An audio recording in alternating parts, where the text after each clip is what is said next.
கர்த்தருடைய பரிசுத்த ஸ்தோத்திரம் உண்டாகட்டும். இதனால தேவனுக்கு மகிமை உண்டாகட்டும்.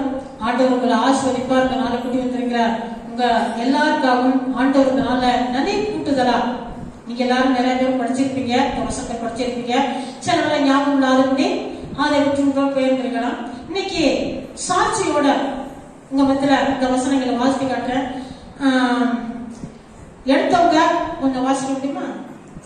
சரி, மத்திய 10 அதிகாரம் 40, 41, 42 பட்டு வாசிக்கலாம்.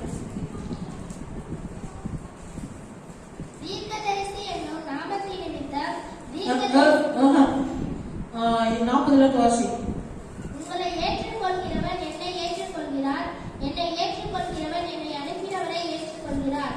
தீர்க்கதரிசி என்னும் நாமத்தின் நிமித்தம் தீர்க்கதரிசியை ஏற்றுக்கொள்கிறவர் தீர்க்கதரிசிக்கேற்ற பலனை அடைவார். நீதிமான் என்னும் நாமத்தின் நிமித்தம் நீதிமானை ஏற்றுக்கொள்கிறவர் நீதிமானுக்கேற்ற பலனை அடைவார். சீஷன் என்னும் நாமத்தின் நிமித்தம் இந்த சிறியரில் ஒருவனுக்கு ஒரு கலசம் தண்ணீர் மாத்திரம் குடிக்க கொடுக்கிறவனும் தன் பலனை அடையாமல் போவான் என்று மெய்யாகவே உங்களுக்கு சொல்லுகிறேன். பாருங்க, இந்த வசனத்துல சொல்லப்பட்டிருக்கு, உங்களை ஏற்றுக்கொள்கிறவன் என்னை ஏற்றுக்கொள்கிறான். இன்னைக்கு ஆண்டவருடைய ஊழியத்தின் நிமித்தம் எங்களை போல ஊழியக்காரங்க கிராமத்து பக்கத்துல இன்னும் பட்டணத்து பக்கத்துல நிறைய இடங்கள்ல வந்து என்ன பண்ணிருக்காங்க, ஊழியத்தின் நிமித்தம் வெளியில வந்து மற்ற அந்நிய ஜனங்களை நம்பி வெளியில வந்தவங்க ஏராளமான கர்த்தருடைய ஊழியக்காரங்க. அதுல நாங்களும் ஒருத்தர். இப்ப உங்களை ஏற்றுக்கொள்கிறவன் என்னை ஏற்றுக்கொள்கிறோம். ஆண்டவருடைய பிள்ளைகளாய பரிசுத்தவங்களை யாரு எந்த ஆண்டவரை பற்றி அறியாதவர்களா இருந்தாலும் சரி, மற்ற ஜனங்களா இருந்தாலும் சரி, ஆண்டோட பிள்ளைகளா இந்த வசனத்தை தெரிந்தவர்களா இருந்தாலும் சரி, ஊழியக்காரங்களை ஏற்றுக்கொள்கிறவங்க பாருங்க. தீர்க்கதரிசி என்ன நாம இதுல வரும்போது என்ன பாருங்க, ஆண்டோட பிள்ளைகளை இதுல காட்டுது. தீர்க்கதரிசி என்ன நாமத்தின் நிமித்தம் தீர்க்கதரிசியை ஏற்றுக்கொள்கிறவன் தீர்க்கதரிசி ஏற்ற பலனை அடைவா. நீதிமான் என நாமத்தின் நிமித்தம் நீதிமானை ஏற்றுக்கொள்கிறவன் நீதிமானுக்கு ஏற்ற பலனையும் அடைவான். அப்ப ஆண்டோட பிள்ளைகளுக்காக அவரை ஏற்றுக்கொண்டு அவர்களுக்காக நீங்க எதை செய்தாலும் சரி, நீங்க அவர்கள் முன்பாக நீங்க அவர்களை கனமாக ஒரு மதிப்பாக உங்க மனசுல சந்தோஷமா ஏற்றுக்கொள்றதுன்னா என்ன, உங்க மனசுல முதல்ல இடம் கொடுக்கணும். உங்க இருதயத்தில மனப்பூர்வமாக ஒரு சந்தோஷமா அவர்களை குறித்த ஒரு எண்ணம் உங்களுக்கு எல்லாம் உண்டாகணும். நீங்க அவர்களுக்காக காரியத்தை செய்யும் பொழுது அது மனப்பூர்வமா சந்தோஷமா உங்க இருதயத்தில உண்டாகணும். ஏதோ கடமைக்காக பேருக்காக அந்த அல்ல, ஒரு பக்தியோட ஒரு பயத்தோட ஆண்டவருக்காக செய்யறவர்களா இருக்கணும். அதுதான் வேணும். உங்க இருதயத்தால நீங்க அவர்களை நேசிக்கணும். அடைவான். சீசனுடைய நாமத்தின் நிமித்தம் இந்த சிறியாரில் ஒருவனுக்கு ஒரு கலசம் தண்ணீர். பாருங்க, ஆண்டோட பிள்ளைகளாய எங்களை போல இருந்தாலும் சரி, இல்ல மற்ற ஊழியக்காரங்க ஒரு வந்து நல்லா ஆண்டோட பிள்ளைகளா நீங்க பார்க்கும் பொழுது உங்களுக்காக உத்தரவாதம் பண்ணி இன்னும் சொல்ல போனா உங்களுக்காக உத்தரவாதம் பண்றவர்கள், உங்களுக்காக ஜெபிக்கிறவர்கள், உங்களுக்காக உழைக்கிறவர்கள், உங்களை நடத்துறவர்களுக்கு நீங்க ஒரு கடமாக நீங்க ஏற்றுக்கொள்ளும் பொழுது அவர்களுக்காக நீங்க வந்து நீங்க எதை செய்யலாம் சரி, ஒரே ஒரு கலசம் தண்ணீருக்கு சொன்னாக்க அப்ப நீங்க எல்லாம் இன்னும் வந்து ஆண்டவருக்காக நீங்க எத்தனையோ பேர் வந்து காணிக்கைகளை கொடுக்குறீங்களா, வஸ்திரங்களை கொடுக்குறீங்க, வந்து ஏதாவது ஏற்ற உதவிகளை செய்யறியா, ஊழியத்தை தாக்குறீங்க.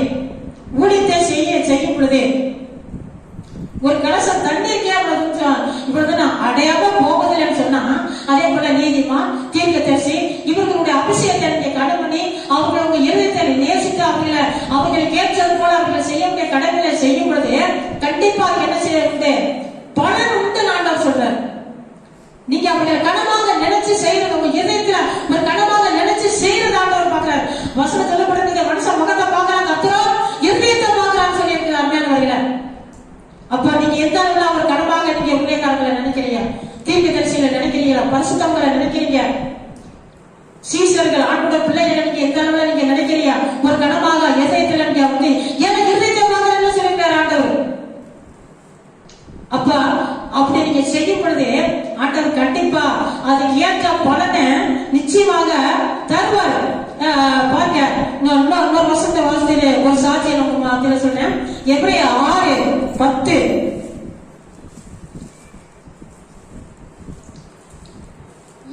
ஏனென்றால் உங்கள் கிரியையோ நீங்கள் பரிசுத்தவான்களுக்கு ஊழியம் செய்து வருகிறதினாலோ நமது நாமத்திற்காக காண்பித்த அன்புள்ள பிரயாசத்தையோ மறந்து விடுகிறதற்கு தேவன் அநீதி உள்ளவர் அல்லவே. அல்லேலூயா. நீங்க நினைக்கலாம் சில வேலை செய்து நீங்க சோர்ந்து போயிருக்கலாம், வேண்டாதவர்கள் கூட இருக்கலாம். ஆமா, என்ன செய்யலாம், சரி இது இப்படிதான் அப்படிங்கிறது போல நீங்க நினைச்சிட்டு இருக்கலாம். ஆனா உங்க இறுதியை பாக்குற தேவன் நீங்க செய்யற கிரியைகள், நீங்க பசுத்தவங்களுக்காக செய்யற ஊழியம், சில வேலை நீங்க ஊழியக்காரன் நான் கூட்டிட்டு போயிட்டு கூட நீங்க ஊழியத்துல பயன்படுத்தலாம். இன்னும் எத்தனை பேரை சில வேலை நம்ம பாஸ் பலகரமா இருக்காரு, அவரால் முடியாதனால நமக்கு சொல்ல கொடுக்குறாரு கூட சொல்லலாம். ஆனா இங்க சொல்லப்பட்டிருக்குது, பரிசுத்தவங்களுக்கு அந்த காலத்துல இருந்து ஊழியம் செய்திருக்கிறாங்க. பரிசுத்தவங்களுக்கு அந்த காலத்துல இருந்து ஊழியம் செய்திருக்காங்க. அதான் பைபிள் சொல்லுது. இன்னைக்கு இந்த தேதி நடக்கிறதுல இது நம்ம சபை மூலமா நடக்கிறது அல்ல, அந்த காலத்திலே நடந்து வந்திருக்குது. பாருங்க, நீங்க பரிசுத்தவங்களுக்கு ஊழியம் செய்ததினாலும் செய்து வருகிறதுனாலும் தமது நாமத்துக்காக கற்பித்த அன்புள்ள பிரயாசத்தை மறந்து விடுகிறதுக்கு தேவன் அநீதியுள்ளவர் அல்ல. அவர் மறந்து விடுகிற தேவன் அல்ல. நீங்க ஆண்டவரை நினைச்சு ஊழியக்காரர்களுக்காக பரிசுத்தவங்களுக்காக செய்யற ஒவ்வொன்றையும் சில பல ஊழியக்காரர்கள் நீங்க கூட்டிட்டு போயிட்டு ஊழியத்துக்காக நீங்க பயன்படுத்தலாம். அவங்க அப்படி என்ன சொல்லப்பட்டா சில ஊழியக்காரங்களை சில விசுவாசிய ஊழியக்காரங்களை அவங்க கனிவா நினைப்பாங்க. பாதரட்சி அந்த செருப்பை அமுத்து விட்டு செருப்பை போடுற ஊழியக்காரங்க நம்ம சபையில ஆண்டு இருக்கிறனால அப்படி சிலர் இருக்கிறாங்க. இன்னைக்கு அவங்க கூட எப்படி இருக்குன்னு தெரியலையா, சொன்னதான் பார்க்கணும். ஆனா அதுக்கெல்லாம் கண்டிப்பா என்ன செய்யணும், பணம் உண்டு. அப்படி சிலரை நான் பார்த்திருக்கிறேன். நான் அவுட்டர்ல சில இடத்துல நான் பார்த்திருக்கிறேன் ஊழியக்காரங்கள. அது ஏன் தெரியுமா, அது ஊழியக்காரங்க மேல உள்ள அன்பு, ஏசப்பா மேல உள்ள அன்பு. அது இதுக்கெல்லாம் என்ன செய்யுது, அங்க முந்தின நம்ம வசனத்துல வாசிச்சப்பல பணம் உண்டு. நீங்க பரிசுத்தவங்களுக்காக ஊழியக்காரங்களுக்காக செய்யற ஊழியத்தை ஆண்டவர் மறக்க மாட்டாரு. அவர் இருதயத்துல இருக்கும். அவங்களை பார்த்து கொண்டே இருப்பாரு. உங்களுக்கு ஏற்ற நேரங்கள் என்ன தேவை, என்ன நடக்கிறது, என்ன பண்ணுங்கிறது அது அவரே செய்வார். பாருங்க, நான் இந்த மயக்கத்துல ரொம்ப தலசுத்துல ரொம்ப கஷ்டப்பட்டேன். இதே நாங்க யாருமே இல்லாத இடத்துல அந்த நேரத்துல வந்து அவங்களே எங்களால சமாளிச்சிருக்க முடியாது. ஆலையை இருக்கிற இடங்களை கொண்டு போய் வச்சு அந்த பிறப்பத்தெல்லாம் நமக்கு உதவி செய்யறதுக்காக ஒரு யாரையோ ஒருத்தனை எழுப்பி விடுறாரு. இது நான் பலமுறை என்னோட வாழ்க்கையில நான் ஆர்வடைய ஜீவிதத்துல ரசிக்கப்பட்டதுல இருந்து பலமுறை நான் அனுபவிச்சு வந்த சம்பவங்கள். எனக்கு யாரையும் கொண்டு ஆண்டவர் யாராவது கொண்டு வந்து உதவி செய்வார். சில வேலை பாசி வீட்டுல இருந்துக்க மாட்டாரு. பாசி இருந்தாலும் சில வேலை குளித்துக்கு போயிருப்பாரு. கவனிக்க ஆரம்பிக்காரு. யாராவது அந்த நேரத்துல திடீர்னு வந்து எனக்கு உதவி செய்யற அளவுல ஆண்டவர் ஏற்படுத்துவார். இதெல்லாம் பாருங்க, இது நம்ம ஊழியக்காரங்களுக்காக செய்யறது, குடித்துக்கா ஆண்டவருக்காக நம்ம நினைச்சு நம்ம செய்யறது. இதெல்லாம் கண்டிப்பா நமக்கு என்ன செய்யுது, பணம் விட்டு ஆண்டவர் காட்ட மாட்டார். நீங்க குடிக்கிற சில வேலை தாங்கி இருக்கலாம், சோர்ந்து போயிருக்கலாம். நம்ம எப்ப பார்த்தா அந்த ஊழியக்காரங்க உதவி செய்ய வேண்டியதா இருக்குது. சபைக்கு அப்படி பண்ணி இப்படி பண்ண சொல்றாங்க. இதெல்லாம் செஞ்சுக்கிட்டே நம்ம இருக்கிறோமே, இதுக்கெல்லாம் என்ன பயம் உண்டு? நம்ம செய்யறவங்க பேருக்க மாட்டேங்குது. நாங்க புகழ்ந்த அவசியம் இல்ல, ஊழியக்காரங்க புகழ்ந்த அவசியம் இல்ல. ஏசப்பா அந்நீதி அல்ல, அந்நீதி உள்ளவரே அல்ல. கண்டிப்பா அவருடைய நினைவுல நீங்க ஏற்பீங்க. ஏற்ற நேரங்களில் ஆண்டவர் உங்களுக்கு உதவி செய்வாரு. அதை நம்ம முத்தின வருஷத்துல பார்த்தோம். ஒரு கலசம் தண்ணீர், அதுக்கே பலன் உண்டு. ஊழியக்காரங்களுக்கா, தீர்க்கதரிசியா, பரிசுத்தவங்களுக்கா நீங்க செய்யறது ஒவ்வொன்றுக்குமே பலன் உண்டு. அப்ப அதுக்கே பலன் உண்டுன்னா நீங்க ஏசப்பாக்கா நீங்க ஊழியம் செய்தா என்ன எப்படி இருக்கும்? ஏசப்பா ஊழியத்துக்காக இதை செய்யறேன், சபைக்காக செய்யறேன் நீங்க செய்யும் பொழுது என்ன எப்படி பலன் உண்டாகும்? ஆண்டவர் எப்படி ஆசீர்வதிப்பாரு? அப்ப எப்படி சந்தோஷமா இருப்பாரு? யோசிச்சு பாருங்க. பரிசுத்தவங்களுக்காக செய்யறதுக்கே அவருக்கு நினைப்பு வச்சிருப்பாரு, செய்யறாரு. பாருங்க, நம்ம பாசன பெருமைக்காக சொல்லல, ஒரு சாட்சிக்காக பல ஊழியக்காரங்களுடைய சாட்சிகளை, தேவனுடைய பிள்ளைகளுடைய சாட்சிகளை நிறைய கேட்கலாம். எப்படி 11 நம்ம பார்க்கக்கூடிய விசுவாசத்தை பத்தி அடங்கிக்கும் போது அந்த அதிகாரம் பரிசுத்தவங்க எப்படி எல்லாம் இருந்தாங்கன்னா முடிய நம்ம பார்க்கிறோம். அதே போல இன்னைக்கு பூமியில கூட சில பரிசுத்தவங்க ஊழியக்காரங்களோட சாட்சிகளையும் நான் இப்படி கேட்கலாம். பார்த்தாக்க நான் சொன்னாரு, மறக்க முடியாத ஒரு சம்பவம். அவர் ஊழியத்துல பைபிள் ஸ்கூல் படிச்சுக்கிட்டு இருக்கும் பொழுது, கன்னியாகுமரி மாவட்டத்துல படிச்சுக்கிட்டு இருக்கும் பொழுது அவருக்கு படிக்கும் போது பிள்ளைங்களுக்கு யாரும் காணிக்கையெல்லாம் கொடுக்க மாட்டாங்க, எதுவும் செய்ய மாட்டாங்க.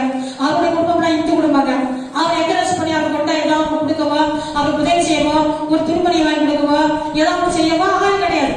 அவருக்காக விசுவாசத்தில் ஆண்டவர் யாராவது கொடுத்தாதான் அவருடைய தேவை சந்திக்கணும். அப்ப அவருக்கே ஒண்ணு இல்லாத நேரத்துல யாரோ ஒரு சகோதரி ஒரு 150 ரூபாய் ஏதோ வந்து ஒரு காணிக்கை கொடுத்துருக்காங்க. அதை வாங்கிட்டு பரவாயில்ல எனக்கு ஒரு 150 ரூபாய் கிடைச்சிச்சு, இன்னும் ரொம்ப சந்தோஷத்துல அவர் நடந்து போய்கிட்டு கொடுக்குது. இன்னொரு ஒரு சகோதரி போய் இருந்திருக்கிறாங்க.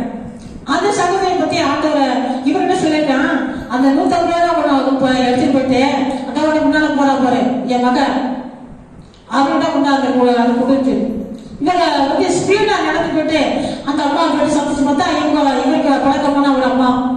அப்ப அவர்கிட்ட பேசிட்டு என்ன தெரியலக்கா அந்த காணிக்கை ஆண்டவர்களுக்கா கொடுக்க சொன்னாரு இந்த அப்படின்னு சொல்லி கொடுத்துட்டாரு. கொடுத்துட்டு அந்த அம்மா வாங்கி வச்சுட்டு அழுகுதான், தம்பி நான் வந்து என்னுடைய வீடு வந்து உழைக்குது கூரை வந்து அதுல வந்து ஓலை வாங்க போனாக்க ஒரு 150 ரூபாய் தேவைப்படுது, காசு கிடையாது, என்ன செய்யறதுன்னு நான் அழுத நைட்டு ஜோபினேன். இப்போ அதை பத்தி தான் குழந்தைக்கு நடக்கிறேன், அந்த கூரையை குழந்தைங்க எனக்கு வழி இல்லை, உன்னை கொண்டு ஆண்டவர் செய்தாருப்பான்னு சொல்லிட்டு அழுதுச்சான். ஆனா அந்த 150 ரூபாய் கொடுத்துட்டு அடுத்த கொஞ்சம் தூரத்துல ராத்திரிக்குள்ளேயே அவர் கேட்டா சொல்லுவார், மறந்து போயிடுவாரு. சில வேலையில அவங்க சிலதான் சொல்லிட்டு வர நான் பிடிச்சிக்கிறேன், அதை திரும்ப அவர் சொல்ல சொன்னா பாதுகாத்து சொல்லுவார், மறந்துடுவாரு. இப்படி வந்து திரும்ப நைட்டுக்குள்ளேயே அடுத்த நாளையா அந்த 150 பதிலா இன்னொரு இடத்துல போனா 500 ரூபாய் காணிக்கை கிடைச்சிச்சான். செய்தது 150 ரூபாய், கிடைச்சது 500 ரூபாய். அவங்க தேவையை ஆண்டவர் சந்திச்சாரு. அருமையானவர்களே பாருங்க, நீங்க ஆண்டவருக்காக ஏகப்பட்ட ஒருத்தருக்காக ஆண்டோட பிள்ளைகளுக்கு நீங்க அதை கொடுக்க முடியாத செய்ய முடியாது, அதை ஆண்டவர் கணக்கில் வச்சிருப்பார். அதோட பலன் கண்டிப்பா என்ன செய்யும், ஆண்டவர் உங்களுக்கு திரும்ப தருவார். ஏன்னா நினைவு வச்சிருக்கிற தேவன் அவர் அநீதி உள்ள தேவன் அல்ல, நீதி உள்ள தேவன், உங்களுக்கு நன்மை செய்வார். கர்த்தர் உங்களை ஆசீர்வதிப்பாரு. இந்த சாட்சி உங்களுக்கு பிரயோசனமா இருக்கு நினைக்கிறத கேட்டு விட்டு விடாதீங்க, நீங்களே கை விட்டு நடக்க உங்களுக்கு பிரயோசனம் இருக்கும்.